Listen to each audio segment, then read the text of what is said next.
Proses naturalisasi oleh Romani untuk timnas senior sedang dilakukan oleh PSSI.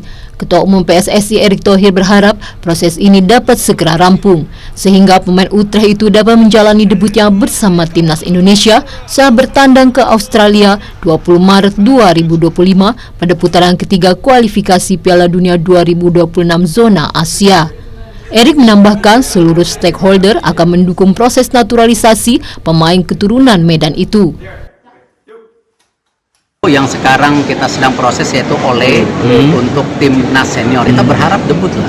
Cuman ya tergantung proses dari tentu pemerintahan, Pak Presiden mendukung Pak Prabowo, dan saya rasa seluruh kementerian, Menpora, Menteri Hukum, Pak Supratman, DPR, semua akan mendukung. Kehadiran oleh Romani diharapkan membawa dampak positif bagi skuad Garuda, terutama di lini depan.